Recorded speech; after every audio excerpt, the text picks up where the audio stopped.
પહેલી વાર છે કે કેન્દ્ર સરકારના કોઈ મંત્રીએ જાહેર મંચ પરથી એવું કહ્યું છે કે પેટ્રોલ ડીઝલના ભાવમાં વધારો કરવો પડી શકે છે। 4 વર્ષથી દેશમાં એવી સ્થિતિ છે કે જ્યાં પેટ્રોલ ડીઝલના ભાવમાં કોઈ વધારો કરવામાં નથી આવ્યો, પણ હવે અત્યારે જે પેટ્રોલિયમ કંપનીઓ છે એને પ્રતિદિન 1000 કરોડનું નુકસાન જઈ રહ્યું છે કે એલપીજીનું ઉત્પાદન જે દેશમાં 35,000 ટન પ્રતિદિન થતું હતું એ હવે વધારીને 60,000 ટન સુધી લઈ જવામાં આવ્યું છે। એટલે ઘરેલું ઉત્પાદન પર સરકાર ભાર મૂકી રહી છે। શોર્ટેજની કોઈ સંભાવનાઓ છે નહીં, ના પેટ્રોલ ડીઝલમાં છે, ના એલપીજીમાં છે, ના એલએનજીમાં છે, પણ ભાવ વધારો થવાનું નિશ્ચિત છે। પેટ્રોલ ડીઝલના ભાવમાં વધારો હવે ગમે ત્યારે થઈ શકે તેવી સંભાવના છે। દેશમાં ઈંધણના જથ્થામાં કોઈ શોર્ટેજ ન હોવાની વાત પણ હરદીપસિંહે કરી છે। ભારત પાસે 45 દિવસનો એલપીજીનો જથ્થો ઉપલબ્ધ છે તેવી પણ વાત હરદીપસિંહે કરી છે। પેટ્રોલિયમ કંપનીઓને પ્રતિદિન 1000 કરોડ રૂપિયાનું નુકસાન થતું હોવાની પણ વાત છે। ત્યારે જ ન્યૂઝરૂમ ગુજરાતની યુટ્યુબ ચેનલને સબસ્ક્રાઇબ કરો અને ઇન્સ્ટાગ્રામ અને ફેસબુક પર ફોલો કરો। અપડેટ રહો, સત્યની સાથે રહો।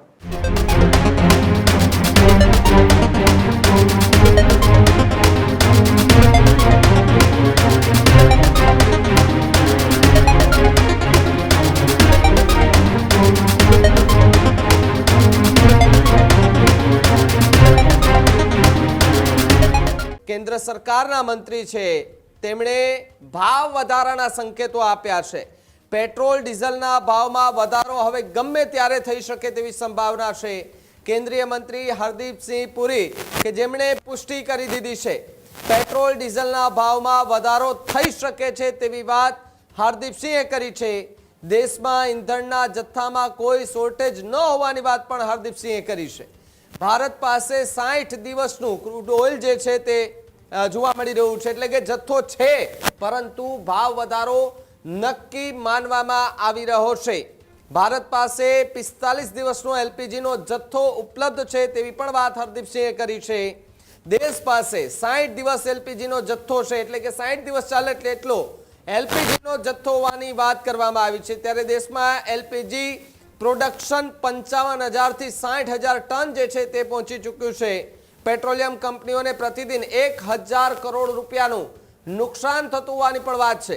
તો બીજી તરફ આ ત્રિમાસિક ગાળામાં ઈંધણમાં 1 લાખ કરોડનું નુકસાન થયું હોવાની વાત એ હાલ જે છે તે સામે આવી રહી છે। મુફદ્દલ ન્યૂઝરૂમથી જોડાયા છે। મુફદ્દલ, જે રીતે આપણે 1 મહિનાથી લગાતાર ચર્ચાઓ કરી રહ્યા હતા, પેટ્રોલ ડીઝલ અને ઈંધણના જે ભાવની અંદર વધારાને લઈને વાત કરી રહ્યા હતા, જોકે સરકારમાંથી એવા નિવેદનો આવી રહ્યા હતા કે અત્યારે કોઈ એવી સ્થિતિ છે નહીં કે ભાવ વધારો થઈ શકે, પરંતુ એક એવો સંકેત હરદીપસિંહ પુરીએ આપ્યો છે કે આવનારા સમયમાં, એટલે કે ટૂંક સમયમાં જ ભાવ વધારો જે છે તે થઈ શકે તેવી સંભાવના છે। બિલકુલ, આ પહેલી વાર છે કે કેન્દ્ર સરકારના કોઈ મંત્રીએ જાહેર મંચ પરથી એવું કહ્યું છે કે પેટ્રોલ ડીઝલના ભાવમાં વધારો કરવો પડી શકે છે। આ જ વાત ન્યૂઝરૂમ છેલ્લા કેટલાક સમયથી પ્રમાણભૂત અહેવાલોને ટાંકીને કહી રહ્યું હતું કે પેટ્રોલ ડીઝલમાં ભાવ વધારો થશે અને એ વધારો 5 રૂપિયાથી માંડીને 10 રૂપિયા પ્રતિ લીટર પહેલા તબક્કામાં હોઈ શકે છે। હવે આ હરદીપસિંહ પુરી જે કેન્દ્રીય મંત્રી છે એમણે જે નિવેદન આપ્યું, એમણે કહ્યું કે 4 વર્ષથી દેશમાં એવી સ્થિતિ છે કે જ્યાં પેટ્રોલ ડીઝલના ભાવમાં કોઈ વધારો કરવામાં નથી આવ્યો, પણ હવે અત્યારે જે પેટ્રોલિયમ કંપનીઓ છે એને પ્રતિદિન 1000 કરોડનું નુકસાન જઈ રહ્યું છે। ભાવિક, આ અહેવાલ પણ આપણે થોડા સમય પહેલા જ બતાવ્યો હતો કે પેટ્રોલિયમ કંપનીઓને પ્રતિદિન 1000 થી 1500 કરોડનું નુકસાન જઈ રહ્યું છે। હવે કેન્દ્રીય મંત્રીએ પણ એ વાતની પુષ્ટિ કરી છે। સાથે જ એમણે બહુ મોટી વાત એ કરી છે કે એલપીજીનું ઉત્પાદન જે દેશમાં 35,000 ટન પ્રતિદિન થતું હતું એ હવે વધારીને 60,000 ટન સુધી લઈ જવામાં આવ્યું છે। એટલે ઘરેલું ઉત્પાદન પર સરકાર ભાર મૂકી રહી છે, ક્રૂડ ઓઇલના વિકલ્પો પર સરકાર ભાર મૂકી રહી છે, ઈંધણની આપૂર્તિ માટે સરકાર ભાર મૂકી રહી છે। એટલે કે શોર્ટેજની કોઈ વાત નથી। અહીંયા સૌથી મહત્વના સમાચાર એ છે કે પેટ્રોલ, ડીઝલ, એલપીજી, એલએનજી બધામાં સરકાર પાસે પુરવઠો છે। ક્રૂડ ઓઇલનો પુરવઠો જે રીતે કેન્દ્રીય મંત્રીએ કહ્યું 60 દિવસનો છે, એલપીજીનો જે પુરવઠો છે 45 દિવસ સુધી ચાલે એટલો સરકાર પાસે છે, અને જે ઘરેલું ઉત્પાદન થાય છે અને બહારથી મગાવાય છે એ અલગ। તો આ રીતે શોર્ટેજની કોઈ સંભાવનાઓ છે નહીં, ના પેટ્રોલ ડીઝલમાં છે, ના એલપીજીમાં છે, ના એલએનજીમાં છે, પણ ભાવ વધારો થવાનું નિશ્ચિત છે. એમણે કહ્યું કે ભાવ વધારાની શક્યતાનો હું ઇનકાર નથી કરી રહ્યો. એટલે હવે એ સ્તર ઉપર આપણે પહોંચી ગયા છે. એ સમય આવી ગયો છે કે જ્યારે લગભગ 4 વર્ષના લાંબા ગાળા બાદ જે કેન્દ્રીય પેટ્રોલિયમ કંપનીઓ છે એ પેટ્રોલ ડીઝલ સહિતના જે ઈંધણ છે એના ભાવમાં વધારો કરી શકે છે. સૌથી મોટો સવાલ એ પૂછાઈ રહ્યો છે કે જો વધારો કરવામાં આવશે તો કેટલો વધારો કરવામાં આવશે.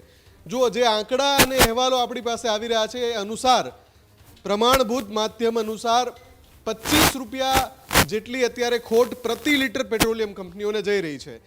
કેન્દ્રીય મંત્રીએ પોતાની વાતમાં એ પણ ટાંક્યું કે પેટ્રોલિયમ કંપનીઓનો લોસ ત્રિમાસિક ગાળામાં 1 લાખ કરોડ સુધી પહોંચી ગયો છે. એટલે આ ખૂબ મોટો આંકડો છે ભાવિક. 1 લાખ કરોડ રૂપિયાનું નુકસાન પેટ્રોલિયમ કંપનીઓ સહી રહી છે. સરકાર એને લોકો સુધી નથી પહોંચવા દઈ રહી.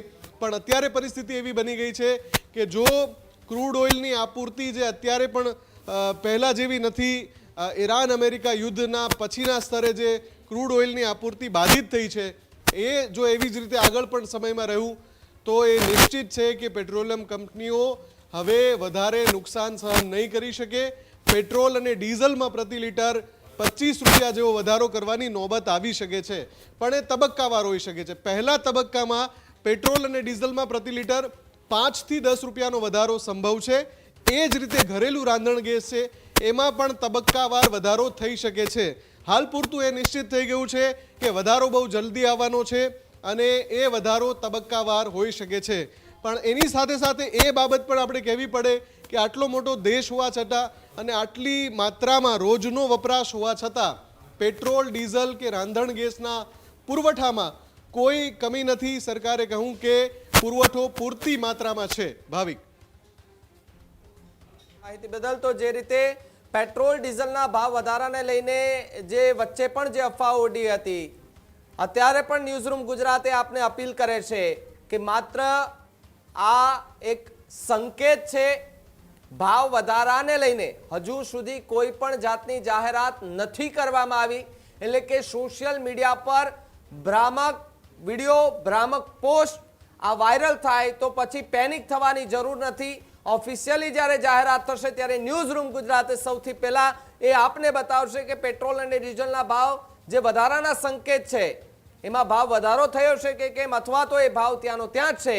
એ તમામે તમામ અપડેટ જે છે તે અમે તમને એ આપતા જ રહેવાના છે. પરંતુ સોશિયલ મીડિયા પર ફેલાતી જે અફવાઓ છે એ અફવાઓમાં નથી આવવાનું. ફરી એકવાર આપણે એવી લાઈનોમાં ન ઊભું રહેવું પડે એટલા માટે આપણે એવી કોઈ પણ જાતની અફવામાં નથી આવવાનું, જેથી કરીને લોકો જે બીજા છે, સામાન્ય લોકો છે, એ પેનિક ન થાય, એમને એ ચિંતા એમના ઘરમાં ન થાય, ચિંતા એવી પેદા ન થાય કે આજે પેટ્રોલનો ભાવ વધી જશે તો આજે આપણે બધા પુરાવી લઈએ, કાલે પેટ્રોલનો ભાવ વધી જશે તો આજે આપણે ટાંકીઓ ફૂલ કરાવી લઈએ. એવી કોઈ પણ વાતોમાં આપણે આવવાની જરૂર નથી. જ્યારે જાહેરાત થશે ત્યારે સંપૂર્ણ વિગત સાથે અમે આપને એ વાત અને સમાચાર જે છે તે એ બતાવીશું. અને અત્યારે તો હાલ માત્ર ને માત્ર સંકેતો જે છે તે દેખાઈ રહ્યા છે, પરંતુ હાલ ભાવ એ સ્થિર છે. ભાવ જે રહ્યા છે ત્યાંના ત્યાં જ છે.